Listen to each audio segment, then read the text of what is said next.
Des nouvelles du pape François à 6h35 sur Europe 1. Son état est stable, il s'améliore légèrement selon le Vatican. Oui, le souverain pontife âgé de 88 ans réagit bien au traitement de la pneumonie, même s'il n'est toujours pas hors de danger selon ses médecins.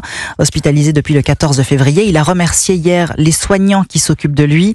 La semaine dernière déjà, il avait remercié ses fidèles, des catholiques qui prient pour lui partout dans le monde, notamment dans l'église dite des Argentins à Rome, Notre-Dame des Douleurs, située sur la place de Buenos Aires, où s'est rendu l'envoyé spécial d'Europe 1 en Italie, Caroline Baudry. Devant l'autel, un drapeau argentin recouvre la petite table. Les chapelets enroulés sont soigneusement disposés. Les prières pour François imprimées.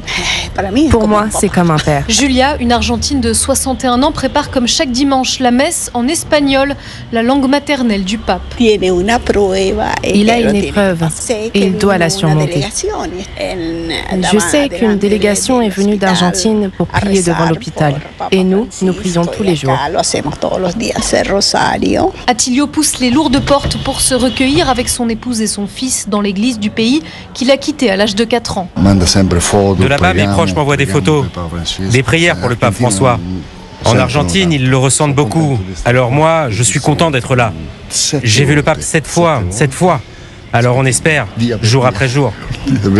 Près de la sortie, un cahier bleu reçoit les petits mots des fidèles. Noé, 12 ans, a dessiné son vœu. Le pape François en pleine forme qui jongle avec un ballon de football. Son maillot numéro 10, celui du meneur de jeu sur le dos.